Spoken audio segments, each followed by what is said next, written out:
الحمد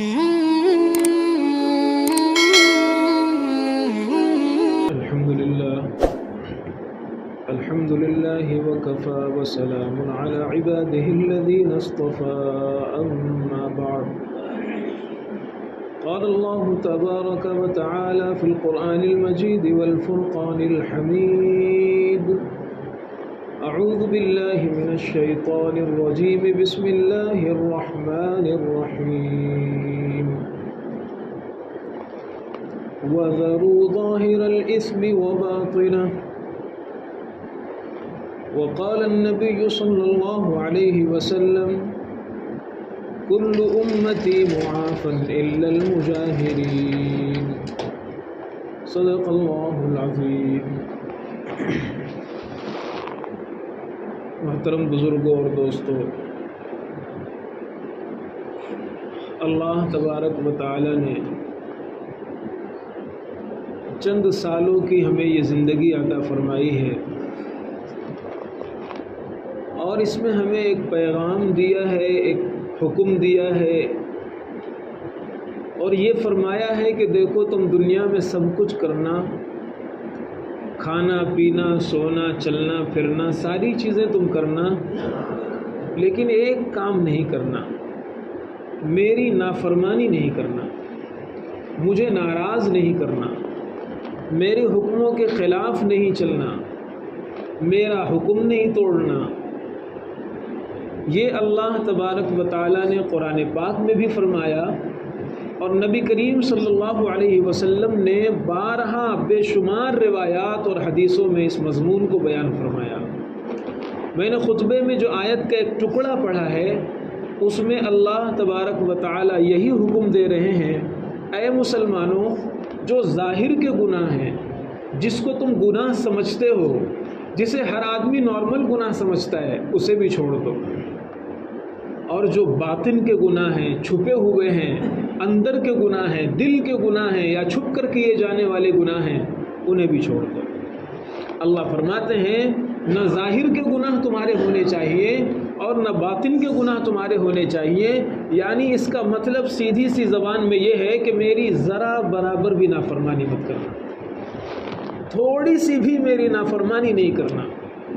اگر تم نے میرے حکموں کے خلاف چلے اور تم نے میرے حکموں کو توڑا اور میری نافرمانی کی، ان عذابی لشدید، تو پھر اللہ فرماتے ہیں کہ میرا عذاب بھی بڑا سخت ہے۔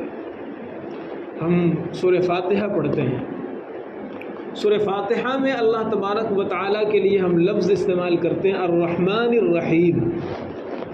رحمان کسے کہا جاتا ہے؟ رحمان کہتے ہیں ایسی ہستی کو جس کا پیار، جس کی مہربانی، جس کی رحمت ہر شخص پر ہو، کیا انسان، کیا جانور، کیا جنات، کیا فرشتے، کیا مخلوقات، کیا جمادات، کیا نباتات، کوئی ایسی چیز نہ ہو جو اللہ تبارک و تعالیٰ کی رحمت سے باہر ہو، اسے رحمان کہا جاتا ہے۔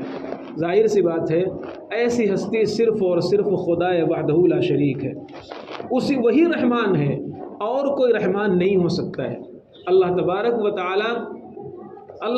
و تعالیٰ کا رحم ہر چیز میں ہے، درختوں کے اندر، پہاڑوں کے اندر، جمادات کے اندر، انسانوں کے اندر تو ہے ہی ہے، اور چھوڑیے انسانوں میں جو وہ طبقہ ہے جو اللہ کو سب سے ناپسند ہے، جسے ہم کافر کہتے ہیں، جسے ہم نان مسلم کہتے ہیں، اللہ کو سب سے زیادہ ناپسند شرک ہے۔ قرآن کہتا ہے اللہ کو سب سے زیادہ غصہ کفر پہ آتا ہے۔ تکاد السماوات یتفطرن، آسمانوں کو پھٹ جانا چاہیے، پہاڑوں کو ہل جانا چاہیے، زمین چکنا چور ہو جانا چاہیے، ان دعوا للرحمن ولدا، اس لیے کہ یہ خدا کے ساتھ شرک کر رہے ہیں۔ اللہ کو شرک اتنا ناپسند ہے، لیکن اس کے باوجود ایک مشرک پوجا کرنے کے بعد، آرتی اتارنے کے بعد، ماتھے پہ تلک لگانے کے بعد، قشقہ لگانے کے بعد اپنے بھگوان کے سامنے مانگتا ہے، اللہ اسے بھی دیتا ہے۔ یہ اللہ کا رحم ہے، یہی وہ رحمان ہے کہ اللہ اپنے ماننے والوں کو بھی عطا کر رہا ہے، اور جو نہیں مانتے ہیں اس کی نافرمانی کرتے ہیں، جس سے اللہ سخت ناراض ہوتا ہے، اللہ انہیں بھی دیتا ہے۔ تو بے شک اللہ تعالی رحمان بھی ہے، لیکن قرآن و حدیث میں بہت سی مرتبہ یہ بتایا گیا کہ اللہ تعالی رحمان ہے، رحیم ہے، لیکن اللہ قہار بھی ہے، اللہ منتقم بھی ہے۔ اللہ نے کہہ رکھا ہے اگر تم نے میری فرما برداری کی تب تو میری رحمت کے جلوے دیکھو گے، واللہ یدعو الی دار السلام، اللہ تعالیٰ امن و سلامتی کے گھر تمہیں نصیب کرے گا، بہتی نہریں ہوں گی، بہترین خوش منظر، اللہ تبارک و تعالیٰ ایسی چیزیں عطا فرمائے گا ما لا عین رات ولا اذن سمعت وما خطر علی قلب بشر، کوئی تصور بھی نہیں کر سکتا خدا کی نعمتوں کو، جنت کے آرام کو، جنت کی آسائشوں کو، اگر اللہ کی مان کر زندگی گزاریں گے تب۔ لیکن خدا نخواستہ اللہ بچائے، اللہ حفاظت فرمائے، اگر ہمارا راستہ تھوڑا سا رانگ گیا، ہمارا راستہ نافرمانی کی طرف گیا، ہمارا راستہ اللہ تعالیٰ کو ناراض کرنے کی طرف گیا، تو پھر اللہ تبارک و تعالیٰ نے قرآن میں فرمایا ہے میرا عذاب بھی اتنا سخت ہے کہ تم تصور نہیں کر سکتے، اتنا سخت ترین میرا عذاب ہے۔ فرشتوں کو بھیجا ایک مرتبہ، جاؤ جنت دیکھ کر آؤ، فرشتے جنت دیکھ کر آئے، فیڈ بیک آج بولتے ہیں، کوئی بھی چیز بیٹھو صوفے پر کرسی پر، یہ فیڈ بیک بہت پرانی چیز ہے، آج کی نہیں ہے۔ اللہ تعالیٰ نے فرشتوں کو بھیجا، فیڈ بیک کیا ہے تمہارا؟ اللہ پاک ایسی خوبصورت جنت آپ نے سنواری ہے، ایسی خوبصورت جنت آپ نے بنائی ہے، اگر کوئی ایک نظر بھی اسے دیکھ لے گا زندگی بھر مرتے دم تک وہ اسی کی طلب میں لگا رہے گا۔ اچھا چلو جہنم دیکھ کر آؤ، جب جہنم کا منظر دیکھا، خوفناک شعلے دیکھے، انگارے دیکھے، شرارے دیکھے، اللہ اگر اس کو ایک نظر بھی کسی بندے نے دیکھ لیا پلک جھپکنے کے برابر وہ آپ کی نافرمانی نہیں کرے گا، جسے یہ معلوم ہے کہ اس کے لیے سزا کے طور پر جہنم تیار کی گئی ہے۔ اعدت للکافرین، ڈرایا ہے مسلمانوں کو، ڈرایا ہے اعدت للکافرین اتقوا النار التی اعدت للکافرین، بچو اس آگ سے جو اصل تمہارے لیے نہیں بنائی گئی، اصل کافروں کے لیے بنائی گئی ہے، لیکن تم کو آنا پڑ سکتا ہے، تم کو جانا پڑ سکتا ہے۔ علامہ آلوسی رحمۃ اللہ علیہ لکھتے ہیں یہ آیت مسلمانوں کے لیے سب سے ڈینجر آیت ہے، سب سے ڈرانے والی آیت ہے کہ اس آگ کو تمہیں جانا پڑ سکتا ہے جو آگ اصل میں کافروں کے لیے بنائی گئی۔ تو بزرگوں اور دوستوں، ہم بہت چیزوں کو نارمل اور ایزی لے لیتے ہیں، چل رہا ہے سب چل رہا ہے، ٹھیک ہے چل رہا ہے، ایسا نہیں ہے، ایسا نہیں ہے۔ بہت سی چیزیں ایسی ہیں کہ جسے ہم بہت ہلکا سمجھتے ہیں، اللہ کی نظر میں وہ بہت خطرناک قسم کی چیزیں ہیں، بہت بھاری چیزیں ہیں۔ میں نے ایک حدیث کا ٹکڑا پڑھا ہے خطبے میں، اس میں اللہ کے نبی صلی اللہ علیہ وسلم نے بڑی پیاری بات ارشاد فرمایا کل امتی معافن، میری پوری امت معاف کر دی جائے گی۔ کوئی بندہ کچھ بھی گناہ کر کے لایا ہو، توبہ کرے گا اور توبہ سچے دل سے کرے گا، اللہ تعالیٰ اسے معاف فرما دیں گے، الا المجاہرین۔ ایک طبقہ وہ ہے جسے اللہ معاف نہیں کرے گا، وہ طبقہ ہے جو کھلم کھلا گناہ کرنے والا ہو۔ المجاہرین اسے کہا جاتا ہے جو کھلم کھلا گناہ کرنے والا ہو، ڈھٹائی سے گناہ کرنے والا ہو، سمجھانے کے باوجود گناہ کرنے والا ہو، بتانے کے باوجود گناہ کرنے والا ہو اور اپنے گناہوں پر ڈھیٹ ہو گیا ہو۔ اللہ کے پیغمبر نے فرمایا یہ مجاہرین ہے، بخاری شریف کی یہ روایت سنا رہا ہوں آپ حضرات کو، نبی نے فرمایا ان کی بخشش نہیں ہوگی کیونکہ انہیں توبہ کی توفیق نہیں ملے گی، انہیں جلدی توبہ کی توفیق نہیں ملے گی۔ پھر آگے جو جملہ ہے وہ بڑا عجیب ہے، وَإِنَّ مِنَ الْمُجَاهَرَةِ، اللہ کے پیغمبر صلی اللہ علیہ وسلم نے ایک مثال دی، فرمایا یہ بھی ہٹ دھرمی ہے کہ بندہ رات میں کوئی گناہ کرتا ہے، چھپ کر گناہ کرتا ہے، اللہ تعالیٰ نے اس کے اس گناہ کو سب سے چھپا لیا ہے۔ یہ صبح اٹھا اسی طرح اس کو ناشتہ ملا، صبح اٹھا اسی طرح اس کو آکسیجن ملا، طبیعت بھی اسی طرح ہے، ہاتھ پیر فریش ہیں، سر میں درد بھی نہیں ہے، ساری چیزیں فٹنس برابر ہے، جیسے گناہ کرنے سے پہلے تھا ایسے گناہ کرنے کے بعد بھی یہ اسی حالت میں ہے، اسی طرح ہے، اس کی کوئی تبدیلی نہیں ہوئی، اس کا لقمہ نہیں چھینا گیا، اس کا لباس نہیں اتارا گیا، اس کی عزت نہیں داغدار کی گئی، اس کو ذلیل نہیں کیا گیا، اس کو رسوا نہیں کیا گیا، دوستوں میں، رشتہ داروں میں، ماں باپ کے سامنے، بڑوں کے سامنے، بزرگوں کے سامنے اس کی انسلٹ نہیں کرائی گئی، یہ جیسا گناہ کرنے سے پہلے تھا گناہ کرنے کے بعد بھی اللہ نے اسے ویسے ہی رکھا۔ لیکن وَإِنَّ مِنَ الْمُجَاهَرَةِ، یہ اعلیٰ درجے کی ڈھٹائی ہے کہ رب نے تو اس کے گناہ کو چھپایا لیکن یہ دوستوں کے پاس جاتا ہے اور اپنے گناہ کو دوستوں کے سامنے شیئر کرتا ہے.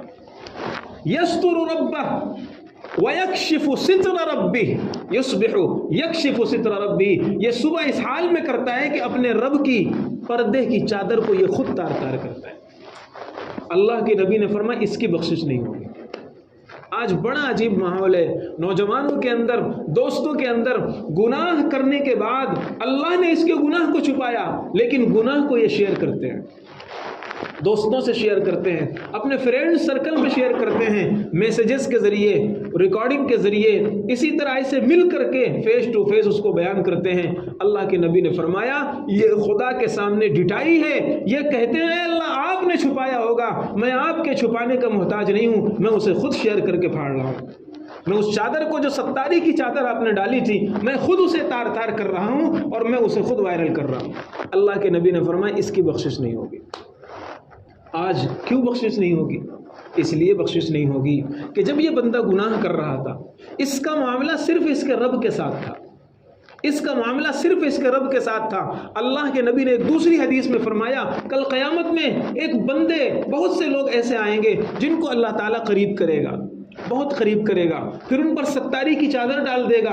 میدان محشر میں سارے لوگ جمع ہوں گے لیکن کوئی اس بندے کو نہیں دیکھ پائے گا، نہ ولی، نہ کوئی عام آدمی، نہ رشتہ دار، دوست احباب، سب کی نظروں سے خدا اسے چھپا دے گا. پھر اللہ تعالیٰ اسے کہے گا اے فلاں ابن فلاں، فلاں تاریخ میں، فلاں ڈیٹ میں، فلاں ٹائم پہ دیکھ تو نے یہ گناہ کیا تھا. وہ کہے گا یا ربی بالکل میں نے یہ گناہ کیا تھا.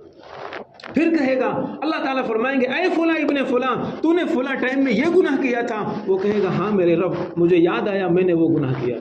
اور اس کے ذہن کی اسکرین پر وہ ساری ویڈیو چلا دی جائے گی پوری زندگی کی کہ دیکھ تو نے جوانی میں یہ کیا تھا، بڑھاپے میں یہ کیا تھا، کسی کو گالی دی تھی، کسی کو مار دیا تھا، کسی کی غیبت کر دی تھی، چغلی کر دی تھی، دھوکے بازی دے دی تھی، جھوٹ بول دیا تھا، فراڈ کر لیا تھا، سب ذہن کی اسکرین پر چلتا رہے گا. وہ کہے گا ہاں میرے رب میں نے یہ بھی کیا تھا، یہ بھی کیا تھا، یہ بھی کیا تھا. حدیث میں ہے بندہ یہ سمجھ لے گا کہ اب تو میں گیا. بندہ یہ گمان کرنے لگے گا کہ یار میری زندگی میں اتنے سارے گناہ تھے مجھے تو پتہ بھی نہیں چلا اور وہ سب محفوظ ہیں. ما لہذا الکتاب لا یغادر صغیرۃ ولا کبیرہ. کیسا نامہ اعمال ہے کہ چھوٹی سے چھوٹی بات بھی اس میں لکھی ہوئی ہے. میرے ذہن میں جو چل رہا تھا، دماغ میں جو کسی کے بارے میں برائی آ رہی تھی وہ بھی اس میں لکھی ہوئی ہے، سب لکھا ہوگا. بندہ یہ گمان کر لے گا کہ اب تو میں ختم، اب تو میری کہانی ختم ہو گئی، اب تو میں جہنم میں جاؤں گا.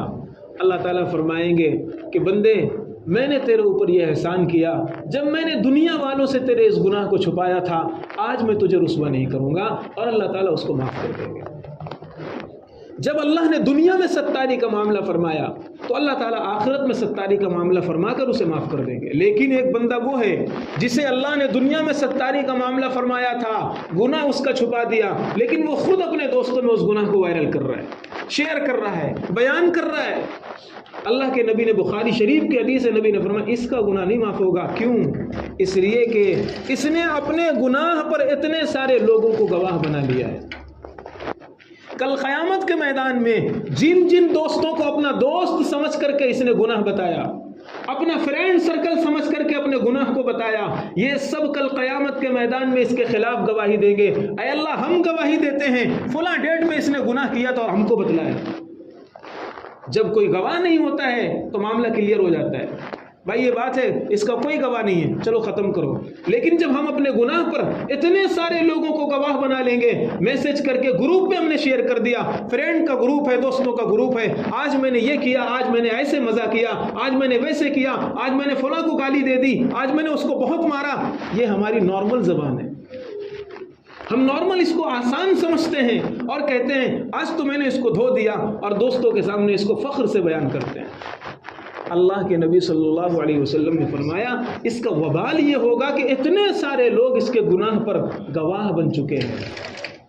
یہ نہیں بھول پائیں گے، یہ بھول جائیں، لیکن اللہ تبارک و تعالی کل قیامت کے میدان میں ان کو کھڑا کر دے گا. اور اس وقت انسان کہے گا یا لیتنی لم اتخذ فلانا خلیلا، کاش میں نے کسی کو دوست ہی نہ بنایا ہوتا، کاش میرا فرینڈ سرکل ہوتا ہی نہیں. دوست ہوتے ہی نہیں، میں اپنے ان دوستوں کو گناہ کا گواہ تو نہیں بنایا ہوتا، میں ان دوستوں کی وجہ سے ہلاکت کی جگہ پر تو نہیں پہنچا ہوتا۔ اس لیے بزرگوں اور دوستوں، اللہ تبارک و تعالیٰ، دیکھیے دوسری حدیث سے پتہ چلتا ہے ہر انسان انبیاء کو چھوڑ کر کے اس سے کچھ نہ کچھ گناہ ہو جاتے ہیں۔ کل بنی آدم خطاؤن وخیر الخطائین التوابون، پیغمبر نے فرمایا کوئی دودھ کا دھلا نہیں ہے، ہر انسان سے کچھ نہ کچھ تھوڑا بہت گناہ ہو جاتے ہیں، اور اللہ نے انسان کو بنایا ہی اس طرح ہے کہ اس سے تھوڑا بہت کچھ نہ کچھ مسٹیک ہوگی، لیکن ساتھ میں یہ بھی فرما دیا ہے کہ تم بندے بن کر کے رہو، خدا بننے کا تصور مت کرو، بندے بنو۔ اور بندے بننے کا مطلب یہ ہے کہ اللہ کے سامنے ڈٹائی مت اختیار کرو، اللہ کے سامنے اکڑ مت اختیار کرو، اللہ کے سامنے دبے رہو۔ جب کوئی بندہ گناہ کرتا ہے اور گناہ کرنے کے بعد 4 لوگوں کے سامنے فخر سے بیان کرتا ہے، ارے تجھے پتہ ہے میں نے اس کو ایسا بولا، تو گویا یہ بھول جاتا ہے کہ میں کسی کا بندہ ہوں۔ یہ خدا بننے کا تصور اس کے ذہن میں آ رہا ہے، یہ خدا بننا ہے، کسی کا ڈر اور خوف اس کے سینے سے نکل چکا ہے، گویا وہ اپنی سرحد جو بندگی کی سرحد ہوتی ہے یہ اس کو کراس کر دیتا ہے۔ تو ایک خرابی یہ ہوتی ہے کہ جب بندہ گناہوں کو شیئر کرتا ہے دوسروں کے ساتھ تو وہ سارے کے سارے لوگ اس گناہ پر اس کے گواہ بن جاتے ہیں، اور قیامت کے میدان میں یہی ہوگا۔ زبان کچھ بولنا چاہے گی، الیوم نختم علی افواہہم، وہ ایسا دن ہوگا زبان کو لاک کر دیا جائے گا۔ آج نہیں، دنیا میں بہت تم ماہر تھے، بہت اچھے سیلس مین تھے، بہت اچھے ٹیچر تھے، بہت اچھے وکیل تھے، بہت اچھا سمجھا لیتے تھے، زبان تمہاری بہت بہترین چلتی تھی، دوسروں کو ایسے انداز سے دھوکہ دے دیتے تھے کہ اس کو کانوں کان خبر تک نہیں ہوتی تھی، اور تم اس کو اپنی چال بازی ہوشیاری سمجھتے تھے۔ ٹھیک ہے، دنیا تھی، کر لیا تم نے۔ الیوم نختم علی افواہہم، آج اس زبان پر لاک لگا دیا جائے گا، بولنا چاہے گی زبان، نہیں بول سکتی۔ پھر یہ اعضا گواہی دیں گے، یوم تشہد علیہم السنتہم وایدیہم وارجلہم بما کانوا یکسبون، یہ ہاتھ پیر گواہی دیں گے، یہ اعضا گواہی دیں گے، اور یہ سب بولیں گے۔ تو جس طرح یہ ہمارے باڈی کے اعضا یہ گناہ پر گواہ بنیں گے، ایسے ہمارے دوست احباب جو فرینڈ سرکل ہے جن کو ہم نے گناہ کر کے بتایا، یہ سب بھی ہمارے گناہوں کے گواہ بنیں گے۔ اس لیے پیغمبر نے فرمایا کہ اگر کوئی گناہ ہو جائے تنہائی میں، چپ چاپ ہو جائے، اس کو شیئر مت کرو، غلطی سے اگر ہو گیا ہے اس سے معافی مانگ لو، اس سے توبہ کر لو، اور اپنے گناہ کا صفایا کر دو، ختم کر دو۔ لیکن اگر تم نے اس کو بہت وائرل کیا، بہت بیان کیا، ادھر ادھر پھیلاتے رہے، تو تم یہ اپنے پیر پر کلاڑی مار رہے، یہ مجاہرین میں آ جاؤ گے، اور مجاہرین میں اگر آ گئے تو پھر تمہاری بخشش نہیں ہوگی، اس لیے کہ تمہیں سچی توبہ کی توفیق نہیں ہوگی۔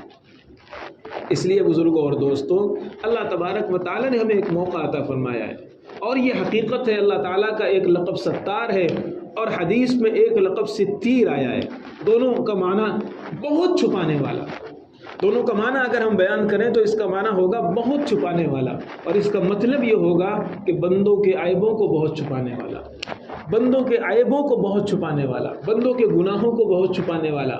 تو اللہ تبارک و تعالیٰ نے ہمارے بہت گناہ چھپائے ہیں، اور اسی کی ستاری کا نتیجہ یہ ہے کہ ہم اپنے سماج اور سوسائٹی میں اور اپنے گھر میں عزت سے جی رہے ہیں، اپنے سماج اور سوسائٹی اور اپنے ماحول میں ہم عزت سے جی رہے ہیں، یہ اللہ کی ستاری کا نتیجہ ہے۔ ورنہ ہمارے دلوں میں جو جذبات آتے ہیں دوسروں کے خلاف، جو برائیاں آتی ہیں، جو ہم کرتے ہیں، جو چھپ کر گناہ کرتے ہیں، وہ ایسے ہیں کہ اللہ تبارک و تعالیٰ ہی حفاظت فرمائے۔ اسی طرح نبی پاک صلی اللہ علیہ وسلم نے ایک دوسری حدیث میں فرمایا، اذا اخفیت المعصیۃ ضرت صاحبها، جب کوئی گناہ چھپ کر کیا جاتا ہے اور اس کو وائرل نہیں کیا جاتا، اس کو فرینڈ سرکل میں شیئر نہیں کیا جاتا، اس کو دوستوں سے بیان نہیں کیا جاتا، تو صرف گناہ کرنے والے کو نقصان ہوتا ہے، صرف گناہ کرنے والے کو نقصان ہوتا ہے۔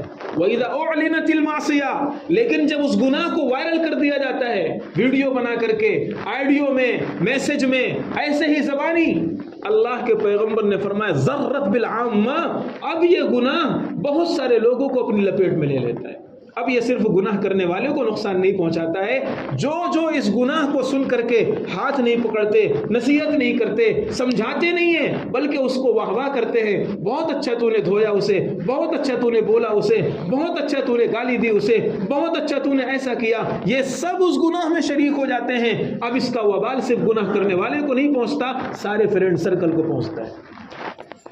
اس لیے مسلمانوں اور بزرگوں دوستو، اللہ تبارک و تعالیٰ نے ہمیں چند لمحے دیے ہیں، سانسیں عطا فرمائی ہیں، چند گھڑیاں عطا فرمائی ہیں۔ کسی کو نہیں پتا کہ اس کی کون سی سانس آخری سانس ہے، کسی کو نہیں پتا کہ اس کا کون سا دن آخری دن ہے، کون سی رات آخری رات ہے، کس لمحے اس کا سورج ڈوب جائے گا زندگی کا، یہ کسی کو نہیں معلوم۔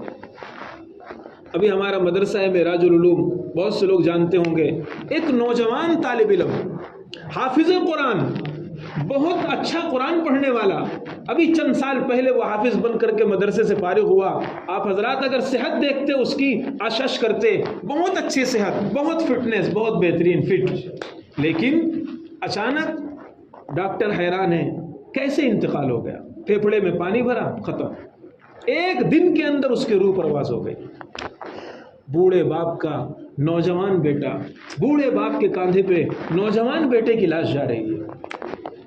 کون دیکھ کر آیا ہے اپنی آخری دن کو، آخری سانس کو، آخری گھڑی کو؟ یہ اللہ تبارک و تعالیٰ نے ہمیں موقع عطا فرمایا ہے۔ جب تک ہماری سانس چل رہی ہے توبہ قبول ہو جائے گی۔ کچھ بھی ہم نے کیا ہو، کسی کو ستایا ہو، اس سے معافی مانگ لیں گے۔ معافی مانگنے سے کوئی چھوٹا نہیں ہوتا ہے، معافی مانگنے سے کوئی چھوٹا نہیں ہوتا ہے۔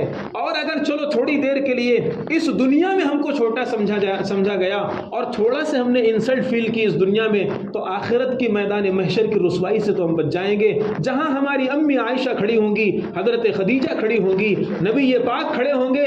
اگر خدا کے واسطے امی عائشہ نے دامن پکڑ لیا، حضرت خدیجہ نے دامن پکڑ لیا اور کہا بیٹے تم نے کیسے گناہ کے کام کیے ہیں، اس وقت ہمیں اگر رسوا ہونا پڑا، وہ بہت بڑی رسوائی ہوگی، وہ بہت بڑی رسوائی ہوگی۔ اس لیے ہمارے اپنے اس سانس لیتے ہوئے، آنکھیں کھلی رکھتے ہوئے، زندگی جیتے ہوئے اگر ہم نے توبہ کر لی تو وہ توبہ قابل قبول ہے۔ اللہ کے نبی نے خود فرمایا کہ بندے مومن جب اس کا انتقال ہونے لگتا ہے، آخرت کی چیزیں اس کو نظر آنے لگتی ہیں، فرشتے دکھنے لگتے ہیں، عذاب کے فرشتے نظر آنے لگتے ہیں، اب وہ توبہ کرتا ہے، اے اللہ میں نے بہت گناہ کیا، میں نے بہت گناہ کیا، اب مجھے مہلت دے دیجیے۔ اللہ تبارک و تعالی وَلَن يُؤَخِّرَ اللَّهُ نَفْسًا إِذَا جَاءَ أَجَلُهَا، ایسا نہیں ہو سکتا کہ موت کا وقت آ جائے اور پھر مہلت دے دی جائے، نہیں ہو سکتا ہے۔ خدا نے ایک نظام بنایا ہے، ایک سسٹم بنایا ہے، ایک اصول بنایا ہے کہ جاؤ اس دنیا میں اور کھاؤ پیو سب کچھ کرو، سو جاگو، تمہاری ضرورت کی ہر چیز اس دنیا میں تمہیں دوں گا، اس لیے کہ میں تمہارا رب ہوں، تمہاری چھوٹی سے چھوٹی ضرورت کو میں پورا کروں گا، تمہاری ہر خواہش کو میں پورا کروں گا، تمہارے جائز جذبات کو میں پورا کروں گا، لیکن تمہیں ایک چیز میں ایک بات ماننا ہے، میری نافرمانی نہیں کرنا ہے۔ اگر تم بندے نہیں بنے، اگر تمہارے ذہن میں یہ سوچ آ گئی کہ میں کچھ بھی چلتا ہے سب چلنے دو، سب ہو رہا ہے ہونے دو، دیکھا جائے گا، یہ بندگی کی سوچ نہیں ہے۔ ایک بزرگ تھے، ایک استاد تھے، ان کا شاگرد ان کے ساتھ بہت زمانے تک پڑھتا رہا۔ پڑھنے کے بعد جب فارغ ہونے لگا، مدرسے سے جانے لگا، تو استاد کو آ کر کے آخری ملاقات کے حساب سے اس نے ملاقات کی اور فرمایا استاد جی کوئی نصیحت کر دیجئے، آخری نصیحت، کوئی اہم نصیحت کر دیجئے۔ تو استاد نے فرمایا بیٹا جا رہے ہو، دنیا بہت بڑی ہے، جاؤ، تم سب کچھ بننا لیکن خدا نہیں بننا اور رسول نہیں بننا، خدا نہیں بننا اور رسول نہیں بننا۔ وہ شاگرد چونک گیا، کہنے لگا استاد جی میں نے آپ کے ساتھ 8 سال گزارے ہیں، 8 سال قرآن و حدیث کا علم حاصل کیا ہے، کیا میں اتنا بھی نہیں سیکھ سکا کہ میں کیسے سوچ سکتا ہوں کہ میں خدا بنوں گا؟ کوئی ایک عام مسلمان نہیں سوچ سکتا، اپنے کو خدا نہیں سمجھ سکتا، اپنے کو رسول نہیں سمجھ سکتا۔ میں تو عالم دین بن کر جا رہا ہوں، میں کیسے اپنے کو خدا و رسول سمجھ سکتا ہوں؟ استاد نے کہا بیٹا بات یہ نہیں ہے، بات یہ ہے کہ زندگی میں ایسے موڑ آتے ہیں جب بندہ اپنے کو بندہ نہیں سمجھتا، خدا سمجھ لیتا ہے۔ زندگی میں ایسے موڑ آتے ہیں جب بندہ اپنے کو یہ سمجھ لیتا ہے کہ میں رسول ہوں. رسول کا کیا مطلب؟ خدا کا کیا مطلب ہوتا ہے؟ خدا کا مطلب یہ ہے کہ جو میری مرضی ہوگی وہی ہوگا، جو میں چاہوں گا وہی ہوگا. یہ اللہ کی شان قرآن میں بیان کی گئی ہے، فعال لما یرید، اللہ جو چاہے گا وہی ہوگا. ہم اپنے گھروں میں ایسا نہیں کرتے، ہم چاہیں گے وہی ہوگا. بیٹا باغی ہو رہا ہے، فلاں کو تکلیف ہو رہی ہے، میں غلطی پر ہوں صحیح پر ہوں اپنی بلا سے، لیکن میں جو کہہ رہا ہوں وہی ہوگا. یہ بندہ یہ اگر مزاج آ جاتا ہے تو یہ بندہ بندے سے نکل کر خدا کے اس میں جانے لگتا ہے. یہیں سے رشتے پھٹتے ہیں، یہیں سے دل ٹوٹتے ہیں، یہیں سے نفرتیں جنم لیتی ہیں. چاہے میری بات صحیح ہو یا غلط تجھے ماننا ہی پڑے گا. کیا بات ہے بھائی؟ یہ کیا بات ہے؟ چاہے شریعت کے خلاف ہو، چاہے جو ہو، نہیں میں بول دیا ہوں بس ہو کر رہے گا. یہ ہے وہ موڑ جہاں انسان اپنے کو خدا سمجھنے کے اگرچہ دہن سے نہ سمجھے لیکن سوچ وہی آتی ہے، کرنے وہی لگتا ہے. اور رسول کا مطلب یہ ہوتا ہے وما ارسلنا من رسول الا لیطاع باذن اللہ. رسول دنیا میں اس لیے آتا ہے کہ اس کی ہر بات مانی جائے. صحابہ نے عرض کیا یا رسول اللہ، کبھی کبھی مذاق میں آپ کوئی بات کہتے ہیں، کبھی کبھی آپ مذاق میں کوئی جملہ بولتے ہیں، کیا ہم لوگ اس کو بھی لکھ لیا کریں؟ کیا ہم اس پر بھی عمل کیا کریں؟ آپ نے فرمایا اس ذات کی قسم جس کے قبضے میں میری جان ہے، میری زبان سے کبھی غلط نہیں نکلے گا. مذاق میں اگر بولوں گا تو بھی حق نکلے گا، اس لیے کہ اللہ میری زبان سے غلط جملہ نہیں نکلوا سکتا.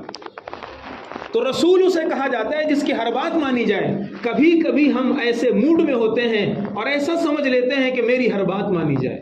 میرا بیٹا ہو، میری بیوی ہو، میرے دوست ہوں، میرے امپلائی ملازمین ہوں، جو بھی سرکل ہے میرا، بس میں جو کہوں وہ مانا جائے، میری ہر بات مانی جائے. بندہ ایسا نہیں ہوتا ہے.